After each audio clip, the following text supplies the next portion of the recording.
Halo Stepa Hebat, selamat bergabung di SMP Negeri 4 Madiun Official dalam program Kejar Prestasi, kelas belajar online untuk meningkatkan percaya diri, responsif, terampil, aktif, santun, dan inovatif.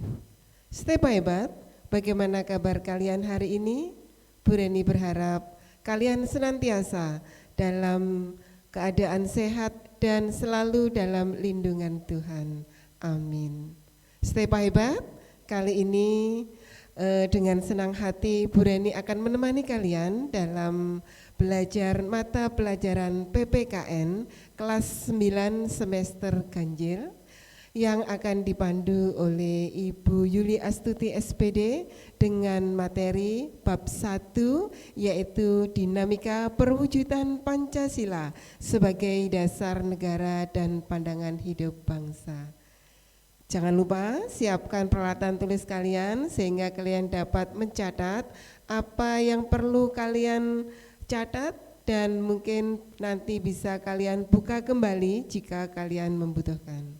Nah, Stepa Hebat, mari kita belajar bersama dengan Ibu Yuli Astuti SPD dalam materi dinamika perwujudan Pancasila sebagai dasar negara kita dan pandangan hidup bangsa.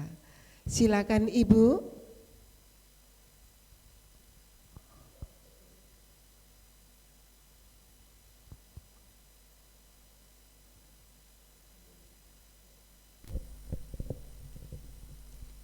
Bismillahirrahmanirrahim. Assalamualaikum warahmatullahi wabarakatuh. Anak-anakku semuanya kelas 9 yang Ibu sayangi, apa kabar hari ini? Semoga semuanya sehat walafiat dan mudah-mudahan kita selalu mendapatkan perlindungan dari Tuhan Yang Maha Kuasa. Dan pada masa pandemi ini kita belajar daring, tetap semangat, karena kalau kita tidak semangat maka kita tidak akan mendapatkan tambahan ilmu pengetahuan ya anak-anak. Jadi setiap hari, setiap saat kita harus tetap semangat. Anak-anakku yang Ibu sayangi, pada pertemuan kita hari ini mari kita bersama-sama untuk mempelajari materi PPKN kelas 9 semester ganjil bab 1 dengan judul Dinamika Perwujudan Pancasila sebagai Dasar Negara dan Pandangan Hidup Bangsa. Nah, anak-anakku semuanya, pada saat anak-anak masih berada di kelas 7 dan kelas 8, anak-anak sudah mempelajari Pancasila sebagai dasar negara. Nah, sekarang pada kelas 9 ini mari kita memperdalam materi dasar negara dan pandangan hidup bangsa. Sebelum kita masuk pada materi inti, akan Ibu sampaikan kepada anak-anak semuanya tentang kompetensi inti. Ya, kompetensi inti yang harus anak-anak kuasai setelah mendapatkan pelajaran ini, yaitu diharapkan setelah anak-anak belajar, anak-anak bisa lebih meningkatkan kejujuran, lebih disiplin, tanggung jawabnya semakin bagus, ya, mempunyai kepedulian dan sikap-sikap mental yang lainnya, ya anak-anak. Karena di dalam PPKN itu yang dinilai tidak hanya sekedar prestasi belajar, tapi juga sikap mental. Seandainya anak-anak mempunyai perilaku yang disiplin, misalnya saja pada saat mengumpulkan tugas tepat waktu, harus dikumpulkan misalnya saja hari ini, ya pekerjaan hari ini dikumpulkan hari ini, maka hari ini pula anak-anak juga harus mengumpulkannya. Nah, itu termasuk sikap mental. Kepada anak-anak yang mempunyai sikap mental yang bagus, seperti tadi Ibu sampaikan, mempunyai sikap mental yang disiplin, jujur, peduli, tanggung jawab dan lain-lain, itu anak-anak sudah mendapatkan nilai yang tinggi, ya, nilai yang tinggi. Dan nanti pada akhir semester pelajaran PPKN itu nilainya itu merupakan paduan dari nilai sikap dan nilai prestasi. Oleh karena itu anak-anak jangan mengabaikan sikap mental, kompetensi inti yang harus kita capai. Nih, selanjutnya dalam kompetensi dasar bab 1 ini ya, anak-anak nanti setelah selesai mempelajari itu diharapkan bisa menghayati perilaku beriman dan bertakwa kepada Tuhan Yang Maha Esa, berakhlak mulia dalam kehidupan di lingkungan pergaulan antar bangsa. Kemudian menghargai keluhuran nilai-nilai Pancasila sebagai dasar negara dan pandangan hidup bangsa. Dan yang hari ini akan Ibu bahas bersama adalah kompetensi dasar yang ketiga, yaitu 3.1 anak-anak. Ya, coba semuanya dilihat ya. Ini adalah memahami dinamika perwujudan Pancasila sebagai dasar negara dan pandangan hidup bangsa. Untuk KD 3.1 ini sekaligus menjadi judul dari bab yang akan kita pelajari. Nah, baiklah anak-anak semuanya, untuk bab 1 ya.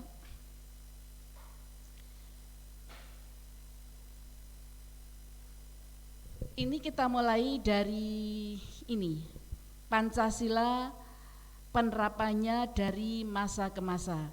Jadi anak-anak, Pancasila sebagai dasar negara yang telah ditetapkan pada tanggal 18 Agustus 1945 itu sudah disepakati oleh bangsa Indonesia sebagai dasar negara kita.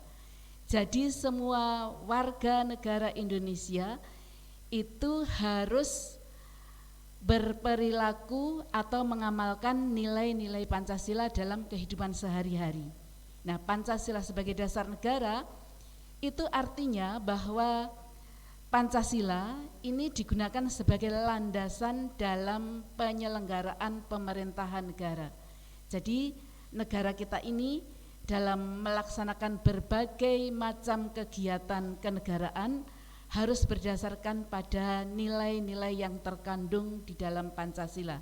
Tidak boleh ada keputusan-keputusan dari pemerintah yang bertentangan dengan sila-sila Pancasila.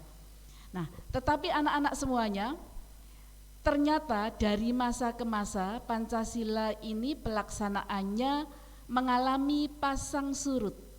Artinya kadang-kadang Pancasila ini mendapatkan tantangan-tantangan.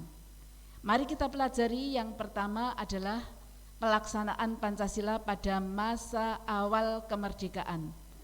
Ya, ini Pancasila pada masa awal kemerdekaan ini kita kategorikan pada tahun 1945 sampai tahun 1959. Nah, anak-anakku semuanya, pada masa awal kemerdekaan ini Pancasila sebagai dasar negara itu mengalami banyak sekali tantangan-tantangan, antara lain yang pertama adalah pemberontakan PKI Madiun, Partai Komunis Indonesia di Madiun. Nah, anak-anak, PKI ya, ini merupakan satu paham yang menghapus hak-hak perseorangan. Jadi hak perseorangan itu dihapus, yang ada adalah hak bersama. Nah, ini kan tidak adil. Ya, orang yang bekerja keras, bersusah payah mengumpulkan harta, kemudian harus diserahkan kepada negara, dikelola negara. Bahkan faham komunis ini ada yang cenderung kepada ateisme anak-anak. Nah, apa ateisme itu anak-anak? Nah, ateisme ini adalah faham yang tidak mengakui adanya Tuhan, ya. Jadi orang itu kalau sudah tidak mengakui adanya Tuhan, kita bisa bayangkan pasti perilakunya akan seenaknya sendiri, bahkan bisa jadi brutal, ya. Karena tidak ada yang ditakuti, ya, karena tidak ada yang ditakuti anak-anak. Ya, orang kalau tidak ada yang ditakuti kan mereka itu seenaknya sendiri. Ya, seenaknya sendiri. Sebagai contoh misalnya saja ada anak kecil yang di rumah itu termasuk ya nakal, bisa dikatakan nakal. Tidak ada yang ditakuti, kepada kalian kakaknya tidak takut, bahkan kepada ibu atau mamahnya juga tidak takut. Maka anak ini lihat saja, nanti kan sikap perilakunya ini menjengkelkan ya anak-anak ya, menjengkelkan, membuat kesal orang-orang yang ada di sekitarnya. Ya, ini. Tetapi kalau masih ada yang ditakuti, mereka akan terkendali. Misalnya saja ada tamu, kemudian kalian bikin teh untuk disuguhkan kepada tamu tersebut. Nah, ini kalau anak ini tidak ada yang ditakuti, mungkin tehnya tamu itu diminum. Kalau dilarang malah ini menangis, bahkan mungkin ditumpahkan, ya karena tidak ada yang ditakuti. Tapi kalau ada yang ditakuti, misalnya dengan ayahnya masih takut, begitu ibunya memanggil ayahnya, ya ini loh, demikian itu sudah takut, sudah melerek. Ya, sama halnya dengan faham ini tadi anak-anak, ateisme, orang itu kalau tidak ada yang ditakuti, tidak mempercayai adanya Tuhan, itu tingkah lakunya di masyarakat juga tidak terkendali. Oleh karena itu dalam sejarah Indonesia, pemberontakan PKI yang pernah terjadi itu sepak terjangnya sangat biadab, ya, membunuh dengan di luar perikemanusiaan. Oleh karena itulah anak-anak, sebagian besar dari warga negara Indonesia yang tidak mendukung PKI itu oleh PKI banyak yang dibunuh secara keji. Jika anak-anak pergi ke Monumen Kresek, ya, anak-anak pernah kan ya main ke Monumen Kresek, itu kan ada diorama tentang bagaimana kekejaman PKI terhadap warga negara Indonesia yang tidak mendukung perjuangannya, ya dibunuh dengan cara biadab. Kemudian ada juga di Soco, itu ada monumen Soco, itu juga merupakan gambaran tentang bagaimana kebiadaban PKI yang pernah terjadi di Indonesia. Nah, tujuannya apa PKI mengadakan pemberontakan ini anak-anak? Ya, siapa yang tahu? Ya, sudah pernah mendengar ya. Tujuannya adalah menggantikan dasar Pancasila menjadi faham komunis. Bahkan PKI di Madiun yang terjadi, ya pemberontakannya terjadi pada tanggal 18 September tahun 1948 ini bertujuan untuk mendirikan negara Soviet Indonesia yang berhaluan komunis. Nah ini anak-anak, jadi dengan melihat sejarah PKI yang ada di Indonesia, kita harus tetap waspada. Jangan sampai kita mempunyai pikiran untuk menjadi pendukung-pendukungnya PKI. Ini ya anak-anak ya. Kemudian yang kedua itu adalah pemberontakan DI atau TII. DI itu apa Bu Yuli? DI itu kepanjangannya adalah Darul Islam. Sedangkan TII itu adalah Tentara Islam Indonesia. Nah ini DI dan TII ini juga pernah ini anak-anak mengadakan suatu pemberontakan kepada pemerintah sah Republik Indonesia. Mereka ingin mengganti dasar negara Pancasila menjadi syariat Islam. Nah bagaimana ini? Apakah bisa? Karena sejak dahulu jauh sebelum Indonesia merdeka, bangsa Indonesia itu sudah menganut bermacam-macam agama anak-anak. Nah kalau nanti dasar negaranya adalah satu syariat Islam, apakah bisa yang beragama Hindu ini melaksanakan? Apakah rela yang beragama misalnya saja Kristen atau yang beragama Hindu ini melaksanakan ajaran ini, kan tidak bisa.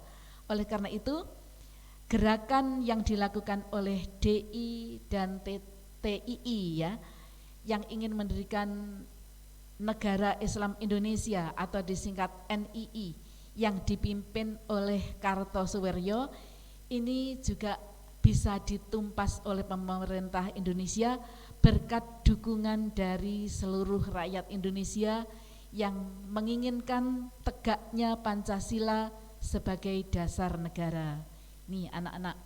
Kemudian gangguan-gangguan yang lain pada masa ini awal kemerdekaan adalah pemberontakan RMS. Apa RMS anak-anak?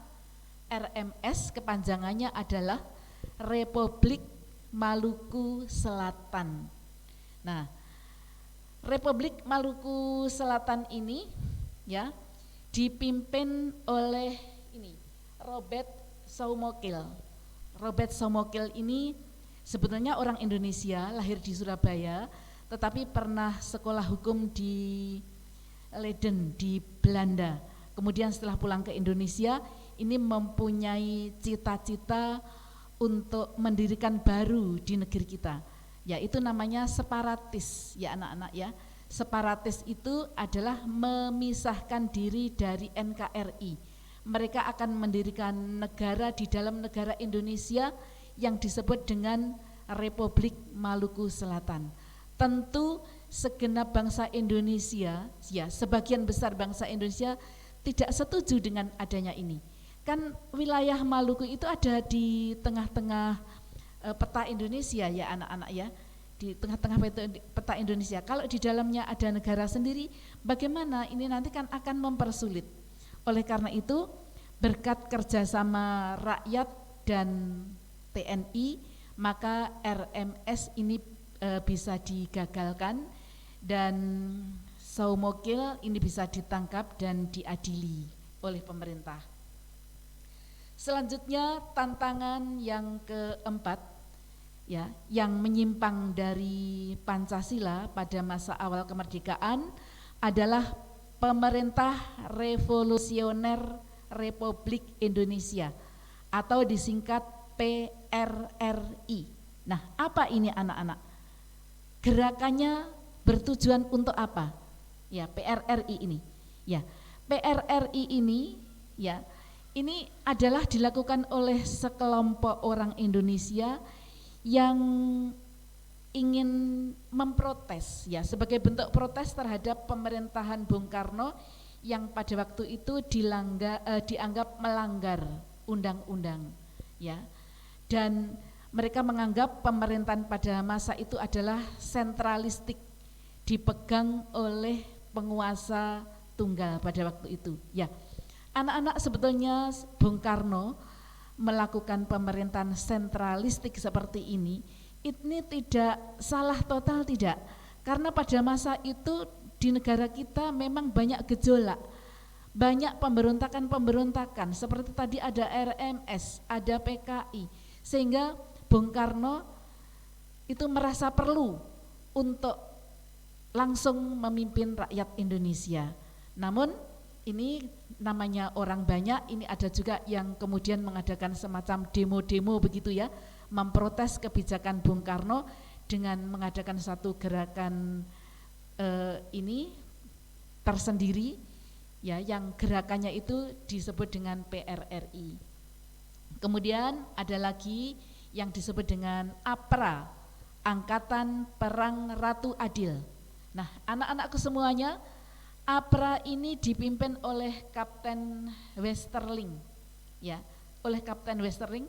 Tujuannya adalah untuk mempertahankan negara RIS, Negara Republik Indonesia Serikat. Nah, anak-anakku semuanya, kita ingat bahwa pada awal kemerdekaan negara kita berbentuk republik. Kemudian Belanda masih datang ke Indonesia, mengganggu ketenangan Indonesia, ingin merebut Indonesia kembali, menjajah Indonesia kembali. Kemudian terjadilah suatu konsensus kita mengadakan perundingan dengan Belanda yang akhirnya puncaknya perundingan ini dilaksanakan di Belanda yang bernama KMB, Konferensi Meja Bundar. Dalam KMB ini anak-anak ya, antara lain disepakati bahwa Indonesia yang semula berbentuk negara kesatuan ini diubah menjadi negara serikat. Jika Indonesia menyetujui ini, maka Belanda berjanji tidak akan lagi mengganggu kedaulatan Indonesia. Nah, akhirnya karena Belanda ini mengajukan permintaan seperti ini, ya ini sebagai siasat saja. Nanti kalau negara kita sudah berbentuk serikat, terpecah-pecah, waktu itu negara kita dibagi menjadi 16 negara bagian, itu nanti Belanda akan mudah lagi mengadu domba seperti zaman dahulu. Kemudian kalau kita sudah terpecah belah, Belanda akan masuk kembali. Nah, alhamdulillah anak-anakku, delegasi dari Indonesia itu sangat pintar. Karena Belanda itu mengajukan negara RIS itu sebagai siasat, kita pun menerimanya sebagai siasat pula, kita terima. Tetapi ya setelah kita sampai ke Indonesia, kita bersepakat lagi, kita terima. Dan nanti kita setelah Belanda tidak mengganggu kedaulatan Indonesia, kita kembali ke negara kesatuan. Ya, jadi negara serikat ini berlaku di Indonesia hanya 8 bulan. Namun Kapten Westerling ini menginginkan berlanjut, datang ke Indonesia ini untuk ini mempertahankan negara RIS. Tapi bangsa Indonesia sudah bersepakat untuk bersatu kembali kepada negara kesatuan pada tanggal 17 Agustus 1950 ini. Kemudian ya selanjutnya anak-anakku coba lihat di layar ya. Nih, coba lanjut ya.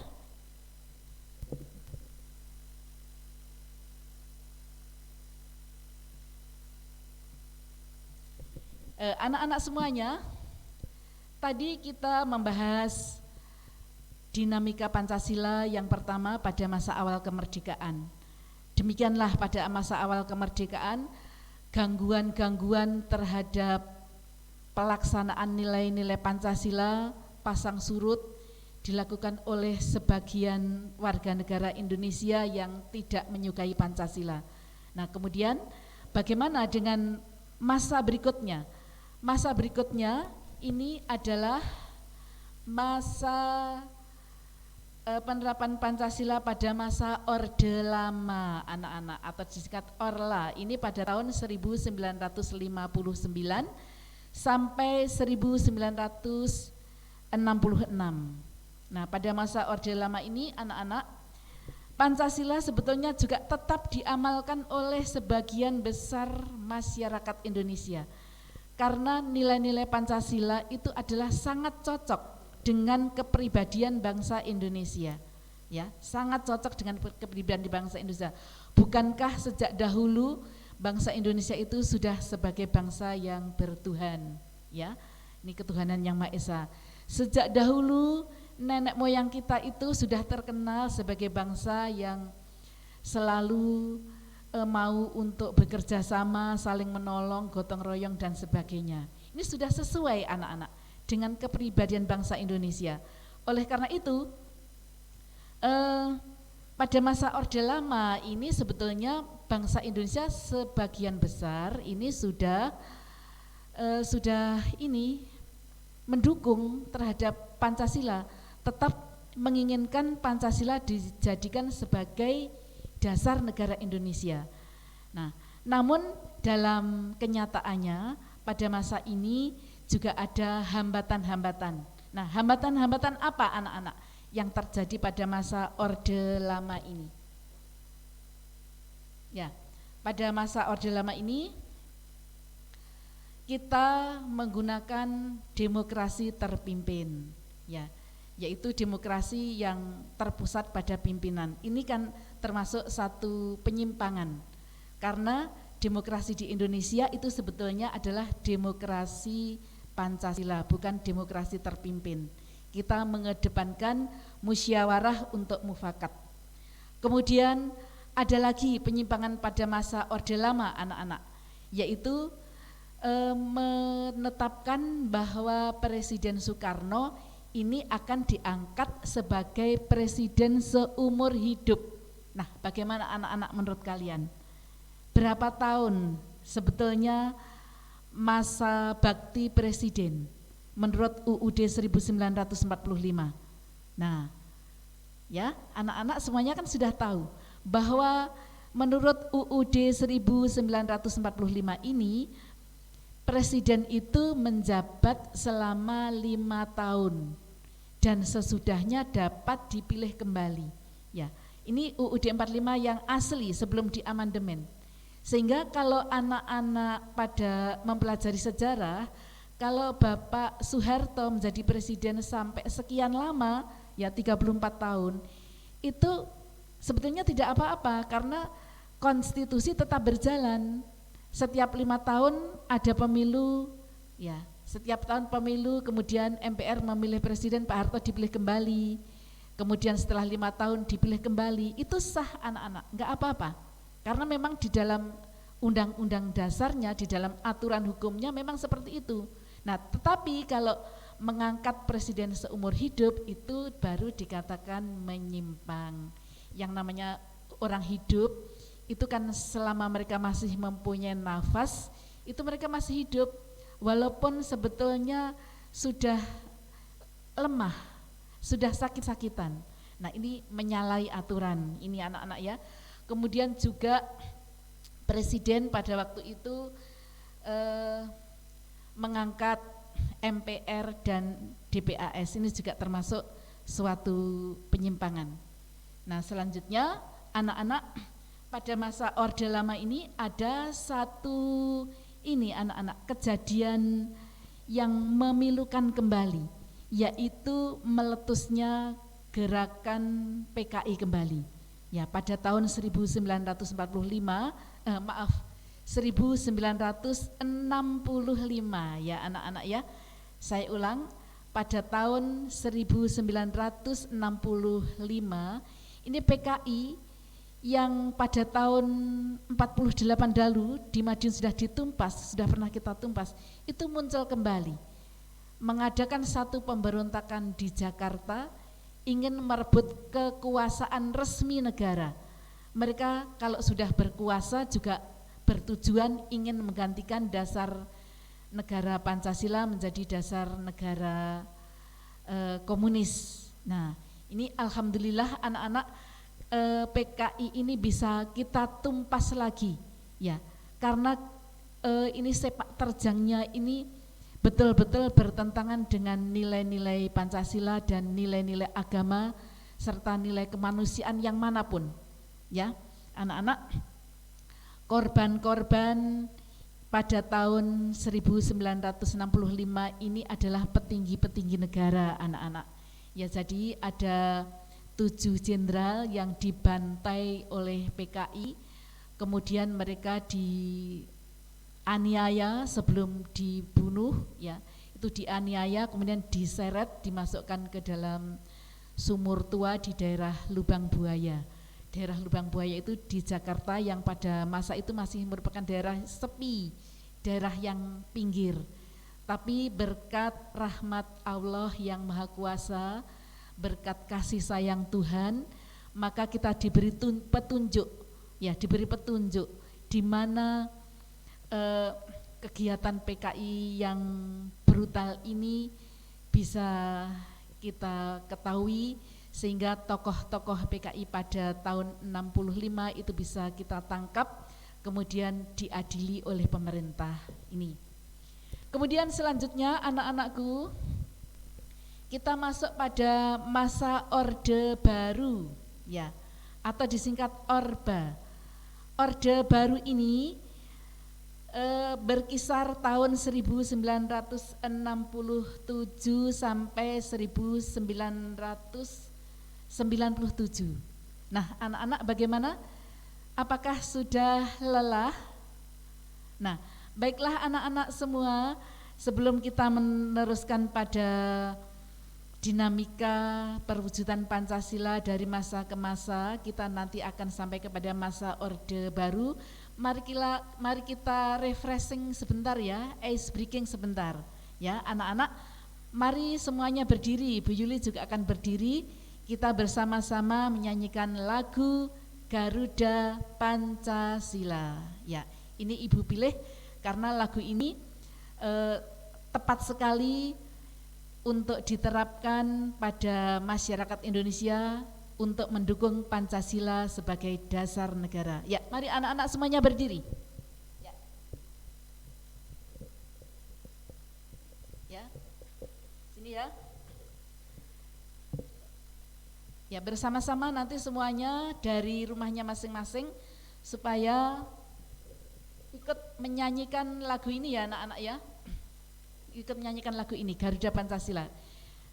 Bu Yuli hitung nanti setelah hitungan ketiga mulai ya. 1, 2, 3. Garuda Pancasila, akulah pendukungmu, patriot proklamasi, sedia berkorban untukmu. Pancasila dasar negara, rakyat adil makmur sentosa, pribadi bangsaku, ayo maju, maju, ayo maju, maju, ayo maju, maju. Ya, demikian anak-anak ya. Ini anak-anak itu Ibu harapkan bisa menyanyikan lagu-lagu nasional kita. Sebab kalau kita renungkan, liriknya itu bisa menumbuhkan rasa cinta kepada tanah air. Ya, bisa menumbuhkan rasa untuk rela berkorban demi bangsa dan negara. Nah, seperti lagu Garuda Pancasila ini, coba anak-anak siapa yang bisa memetik makna dari syair lagu Garuda Pancasila ini? Ya. Nah, ini ya, lagu Garuda Pancasila ini adalah adanya tekad untuk mendukung Pancasila sebagai dasar negara. Pada kata-kata tadi ya anak-anak ya, ada kata-kata ini. Sedia berkorban untukmu, Pancasila dasar negara. Nah ini ya, mendukung. Nih, ya anak-anak itu tadi ya sekedar refreshing dari Bu Yuli. Dan selanjutnya mari kita membahas materi yang ketiga, yaitu pada masa Orde Baru. Nah anak-anakku semuanya, pada masa Orde Baru ini juga ada tantangan-tantangan terhadap Pancasila. Memang anak-anak yang namanya kehidupan itu tidak berjalan mulus ya. Selalu ada orang yang suka dan ada juga orang yang tidak suka. Ya, pada masa Orde Baru ini pun walaupun kita sudah sudah lebih dari 20 tahun merdeka, tetapi ternyata juga ada gangguan-gangguan terhadap keinginan untuk menggantikan dasar negara Pancasila. Nah, pada masa Orde Baru ini anak-anak, pemerintah kita itu disorot, ada keberhasilannya, ada kelemahannya, ada kekurangannya. Nah, kelebihannya apa? Kelebihan pemerintahan Orde Baru ini antara lain bahwa pembangunan nasional Indonesia itu bisa dikatakan berhasil dengan melalui program Repelita, rencana pembangunan 5 tahun anak-anak ya. Jadi pada waktu itu Bapak Presiden Soeharto itu membuat rencana pembangunan setiap 5 tahun. 5 tahun ini sektor apa yang dibangun, 5 tahun ke depan sektor apa lagi yang dibangun, sehingga pada waktu itu kita sampai swasembada pangan ya, pertanian kita hasilnya melimpah, kemudian sekolah-sekolah dibangun di mana-mana. Ya, kepada anak-anak yang masih ingat, mungkin dahulu di kampungnya, di masing-masing desa itu yang namanya sekolah SD Impres itu lebih dari satu sekolah. Karena pada waktu itu pemerintah ingin mencerdaskan kehidupan bangsa. Mungkin ada Mojorejo 1, SD Mojorejo 2, Kejuran 1, 2, 3, Taman 1, 2, 3, 4. Ya, itu di seluruh Indonesia dibangun sekolah anak-anak pada masa itu. Ya, karena pemerintah mempunyai satu pandangan, jika masyarakat Indonesia cerdas, maka ini merupakan modal dasar untuk memajukan bangsa Indonesia. Nah, ini ya. Jadi kelebihan dari masa Orde Baru itu antara lain adalah bahwa pembangunan ini dikatakan berhasil. Ya, dikatakan berhasil. Kemudian keamanan nasional juga terjamin, adanya stabilitas nasional yang mantap pada waktu itu. Jadi pada masa itu hampir tidak ada yang namanya demo-demo unjuk rasa sampai lempar-lempar telur yang busuk, kemudian membakar-bakar ban, itu hampir tidak ada. Ya, yang ada adalah ketenangan. Ya, rakyat bisa menikmati hidup dengan tenang pada waktu itu. Kemudian juga adanya keberhasilan di bidang keluarga berencana. Nah, karena penduduk Indonesia itu banyak, kemudian pemerintah itu mencanangkan agar setiap keluarga itu 2 anak cukup. Ya, 2 anak cukup. Dan pada waktu itu memang berhasil, hampir semua orang anaknya hanya 2. Yang sebelumnya anak itu sebelum pemerintahan Orde Baru itu orang-orang berumah tangga itu mempunyai putra putri yang jumlahnya banyak anak-anak, ada yang anaknya sampai 5, ada yang sampai 7, ya keluarganya Bu Yuli itu 8 bahkan ya. Jadi ibunya Bu Yuli itu mempunyai putra putri sejumlah 8 karena hidup pada masa lalu. Nah, pada masa Orba ini ditekankan agar 2 anak cukup saja dan berhasil anak-anak. Pada waktu itu berhasil. Kemudian anak-anak meskipun pada masa Orde Baru ini ada keunggulan-keunggulannya, namun juga ada kelemahan-kelemahannya. Seperti tadi Bu Yuli sampaikan, ya ada yang kuat, ada yang lemah. Ya, seperti itu adalah biasa. Kita harus menyikapi dengan tenang, tidak usah langsung emosional. Ya, ini kelemahan-kelemahannya antara lain apa, anak-anak? Ya, kelemahannya antara lain adalah bahwa tidak ada kebebasan berpolitik. Ya, jadi di negeri kita pada masa Orba itu orang tidak boleh seenaknya mendirikan partai politik. Ya, pada waktu itu partai politik hanya dibatasi hanya 3, yaitu P3, kemudian Golkar dan PDI. Apabila ada masyarakat yang mempunyai ide-ide tertentu untuk mendirikan parpol tertentu itu tidak bisa, sulit sekali, menembusnya sulit sekali.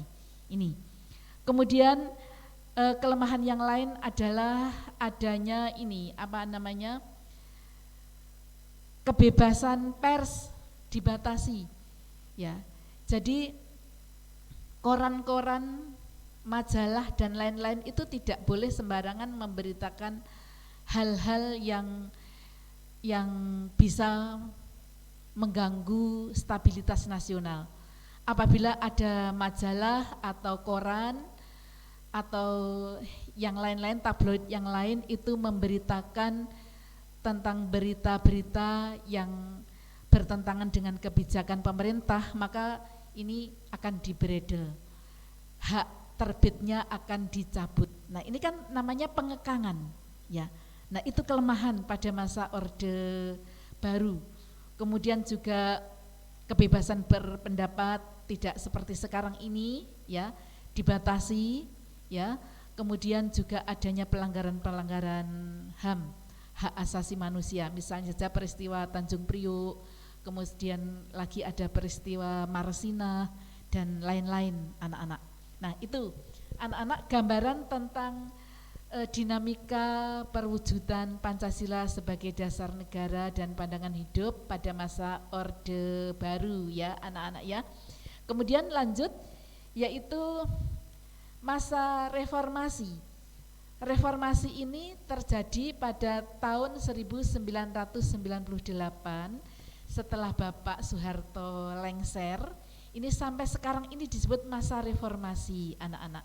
Nah, bagaimana maksudnya Bu Yuli ya? Bagaimana dengan kondisi masa reformasi saat ini? Nah, kondisi reformasi saat ini anak-anak juga ada hal-hal yang memprihatinkan. Ya, karena pada masa reformasi ini masyarakat cenderung ingin bebas. Dan mereka itu ingin menuntut segalanya itu mudah, bebas yang sebebas-bebasnya. Bebas kalau terlampau, ini anak-anak tidak bagus ya, akan merugikan orang lain dan juga akan merugikan diri sendiri. Ya, oleh karena itu Bu Yuli pesan kepada anak-anak semuanya, meskipun kalian mendapatkan satu kebebasan, tetapi tidak boleh dilakukan sampai melampaui batas. Ya, anak-anak harus bisa bersikap bebas tetapi bertanggung jawab ya, bebas yang bertanggung jawab ini anak-anak ya. Jadi bukan bebas yang sebebas-bebasnya, akan mengganggu hak asasi orang lain, juga bisa membahayakan orang lain, bisa menyinggung perasaan orang lain, bahkan bisa menimbulkan pertikaian-pertikaian ya, atau konflik-konflik di dalam masyarakat antar suku, antar agama, antar teman bahkan. Itu kalau kita terlampau bebas bicara tanpa kendali, tanpa adanya etika, itu hal-hal yang timbul adalah hal-hal yang merugikan diri sendiri maupun merugikan orang lain. Ini selanjutnya anak-anak, yang kelima ini Bu Yuli akan menyampaikan kepada anak-anak semuanya, ini tentang kesimpulannya ya. Jadi Pancasila dari masa ke masa, mulai dari awal kemerdekaan sampai pada masa reformasi ini, itu sebetulnya Pancasila sebagai dasar negara itu tetap didukung oleh sebagian besar rakyat Indonesia. Dan kita pun harus menjadi warga negara yang baik, warga negara yang patuh terhadap aturan-aturan yang sudah dibuat oleh negara. Kita harus melaksanakan Pancasila ini baik dalam kehidupan sehari-hari di rumah, di sekolah, di masyarakat, maupun dalam kehidupan berbangsa dan bernegara. Jika semua bangsa Indonesia itu melaksanakan Pancasila secara murni dan konsekuen, ya ini anak-anak ya, Pancasila secara murni dan konsekuen itu pernah didengungkan, pernah diajak untuk dilakukan bersama-sama pada masa Orde Baru. Ya, jadi kalau kita ini melaksanakan Pancasila secara murni dan konsekuen, insya Allah negara kita ini akan stabil, tidak ada konflik-konflik antar kelompok-kelompok. Nah, begitu anak-anak, materi kita pada hari ini dalam membahas bab 1. Kita jumpa lagi pada materi-materi yang akan datang. Dan untuk memperdalam materi ini, anak-anak bisa membuka buku paket halaman 1 sampai halaman 11. Nah, apabila anak-anak belum mempunyai buku paket, anak-anak kan sudah menjadi anggota perpustakaan SMP Negeri 4 Madiun ya. Anak-anak bisa membuka e-book ya. Ini untuk memperdalam sehingga anak-anak pengetahuannya tentang Pancasila itu akan lebih luas. Dan yang terpenting seperti KD dan KI yang Ibu sampaikan pada awal tadi adalah anak-anak bisa melaksanakan atau mengamalkan nilai-nilai Pancasila dalam kehidupan sehari-hari. Demikian materi pada siang hari ini. Terima kasih atas perhatiannya, tetap semangat ya, tetap menjalankan protokol kesehatan. Semoga kita senantiasa selalu diberikan kesehatan dan kekuatan lahir batin, dan kita tetap sehat walafiat. Demikian anak-anak. Wassalamualaikum warahmatullahi wabarakatuh. Waalaikumsalam. Terima kasih kepada Ibu Yuli Astuti SPD atas penjelasannya. Semoga penjelasan tadi akan membawa manfaat bagi kita, terutama peserta didik SMP Negeri 4 Madiun. Stay hebat. Itu tadi materi dinamika perwujudan Pancasila sebagai dasar negara dan pandangan hidup bangsa yang sudah disampaikan oleh Ibu Yuli Astuti SPD. Semoga akan menjadi inspirasi buat kalian untuk tetap menjaga Pancasila sebagai dasar negara dan pandangan hidup bangsa, sehingga negara kita akan senantiasa stabil. Jangan lupa untuk mendapatkan materi hebat yang lainnya, like dan subscribe YouTube channel SMP Negeri 4 Madiun Official, yang akan memberikan manfaat kepada kalian mengenai info-info penting di Stepa Hebat kita. Stepa Hebat, jaga kesehatan kalian, tingkatkan imun, tetap beraktivitas, dan luangkan waktu untuk tetap belajar. Serta tetap semangat, raih prestasi Stepa Hebat. Sampai jumpa di lain kesempatan.